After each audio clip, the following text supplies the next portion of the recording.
Von Miller said his emotions were, quote, raw when he found out the Broncos traded him to the Rams for 2 draft picks. The Super Bowl 50 MVP will join a loaded defense featuring all-pros and Aaron Donald and Jalen Ramsey, not to mention the high-flying offense on the other side of the ball. And Shannon, I remember this yesterday. You said the Rams were the best team in the NFC. So does this make them prohibitive favorites? Not prohibitive, but I still believe they're favorites, Skip, because the top-tier teams, you look at the Rams, you look at the Bucs, you look at the Cowboys, you look at the Packers, and you look at the Cardinals. All of them have sensational offenses. Now, all things being equal, if I said, Skip, if I'm going to give all these teams a choice, which do you think they prefer to be on the field?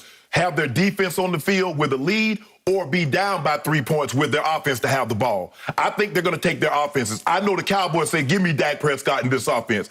Tom Terrific, who's been in this situation 1,000 times. Yep.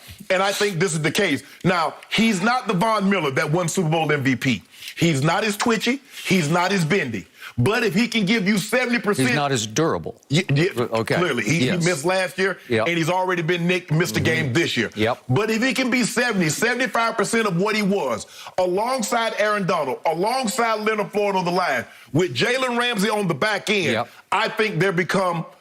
I would say a 55% favorite, where I would have maybe 50, and then you go to the other teams. But I believe they would be 50% favorite. He still can get to the quarterback. This is going to be the first time in his NFL career where he doesn't walk on the field and the game plan is directly directed at him. They still have Aaron Donald. They do. And he's been getting doubled more and more. Leonard Floyd has started to feast on that. So now you got Floyd, you got AD, and you got Vaughn. If Vaughn can be just 70%, Skip, he doesn't... Because, first of all, it would be unfair. If Von Miller was the Von Miller of 2015 and he was joining Aaron Donald, Skip, it would be over. I would go ahead and say, you know what, I'm going to be in SoFi because I know what's going to happen. But I don't believe he's that same guy. But if he can just give you 70%, I think they'll be fine. Because the one thing you know, Skip, they're going to be able to get a lead. And that's what these other teams pride themselves on. The Cowboys say, with Dak, we can get a lead, and we can turn Randy Gregory, we can turn our pass rushers loose. Tom says, look, we can get a lead, and we can let Sue and we can let Shaq Barrett and JPP, we can let them meet. Everybody has that same mentality. Get the lead, take the run element away from it, and now we're going to be able to pin our ears back. I like the move. Les Snead and Sean McVay, with the blessings of Stan Kroenke, who's the owner. Skip, they shove. It's like, look, Skip, this is my hand. I got 2 aces. I got $1 million, and I know somebody big stack. I'm going all in, Skip. All in. They got no first now. They got no second. They got a third compensatory, no fourth. They gave up. So in the 2022 draft, they have 1 pick in the first 4 rounds. And you know what? As a matter of fact, they've given their scouts the rest of the year off. I would not want to be a scout for them. What about scouting for free agents? Because ain't got nobody we're going to really be able to draft, Skip. But I like it. I like their Skip. This is not the first time that they've gone for it. They're going to go for it. If they get close, and they believe they are, they're throwing caution to the wind. But it also tells me all this stuff, the cap, we can't go. Somehow, I understand that Stan Kroenke got a lot of money. But it's amazing how they find money when they want to, and Skip. Now, the thing is, the Cowboys, the Broncos are playing, $9 million of the $10.5 million left. I couldn't believe that. They're paying almost all of it. Basically what they paid for, they bought a second-round pick.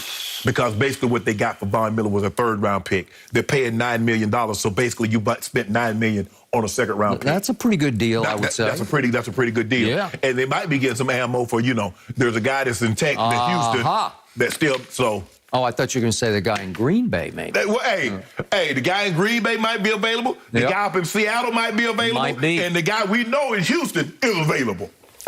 Okay, I'm going to first second your emotion about Les Snead, and if you want to throw in the coach and the owner and everybody else, I applaud. It is all-time, all-in. Never seen anything quite like it before, and it started with Jalen, obviously, because they just said, we're going to go get him, and we're like, damn the consequences. Whatever it costs, we're going to go get Jalen Ramsey because he's the best corner in football, and he's a dominator and a destroyer and a life changer. So you already had one in the middle of your line. Now you got one at corner, and now you got one who used to be in Vaughn.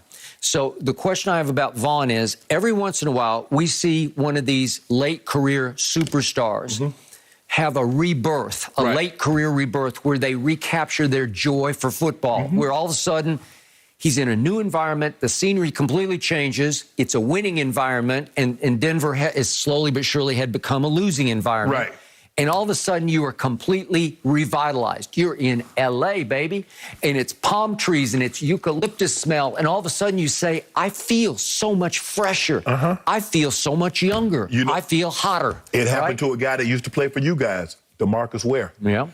Remember when people like he was, he can't, he's not worth what Jerry's going to pay him, and Jerry let him go. And DeMarcus Ware went to 2 or 3 Pro Bowls, helped the Broncos win a Super Bowl. He did.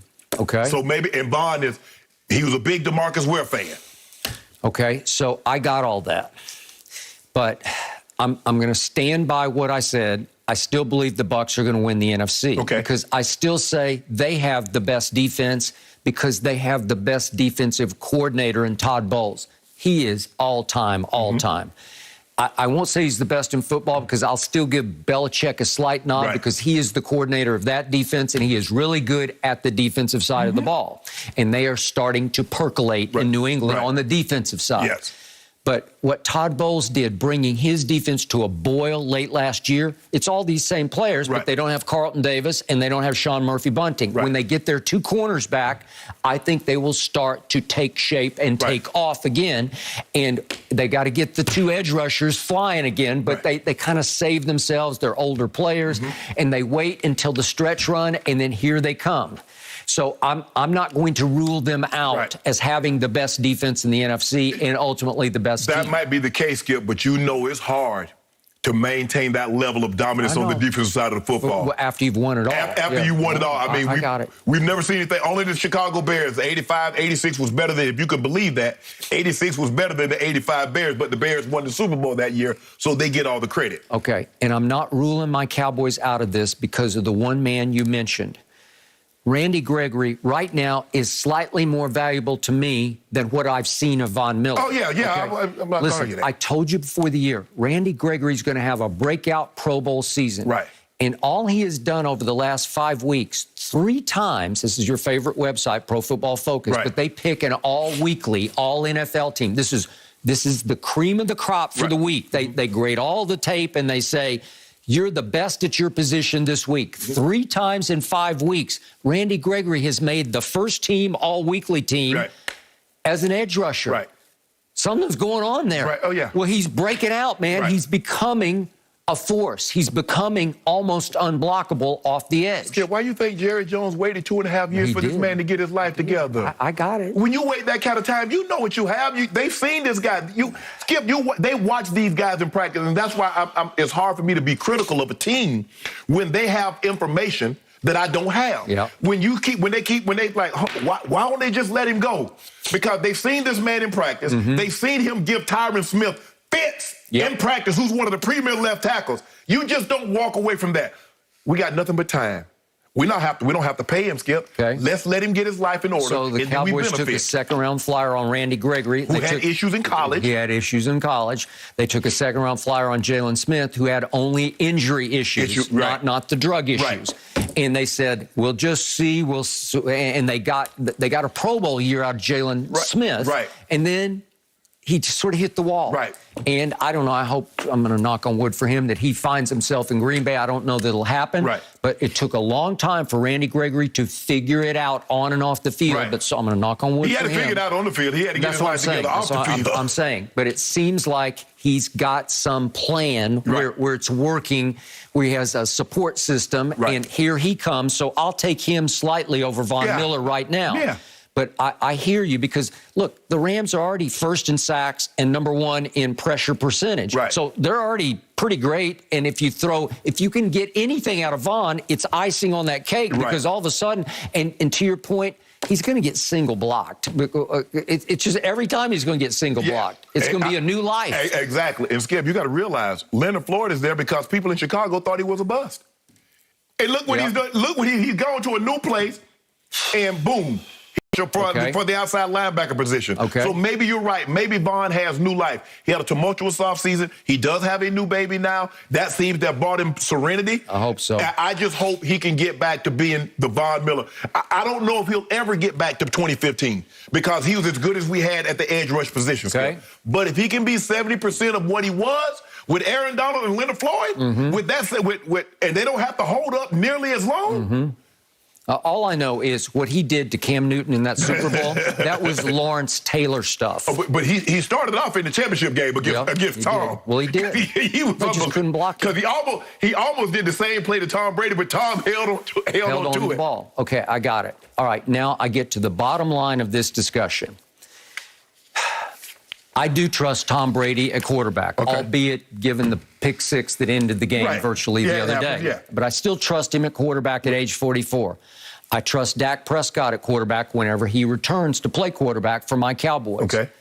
I'm still not completely sold on Matthew Stafford. So when we're dealing with these three teams and their defenses, you can go back and forth about who's got the edge. I'll give the Rams the edge at this moment. And my Cowboys are playing incredible situational defense. They get off the field on third down. Well, and what they're doing is they held Kirk Cousins to 1 of 13, so they miss an early field goal, and then they make them punt. Right. And then they throw an interception, Cooper Rush, and they make them punt. Yes. And then strip sack of Cooper Rush, and I think, the ceiling's going to fall in, and they make him punt. Situational clutch defense.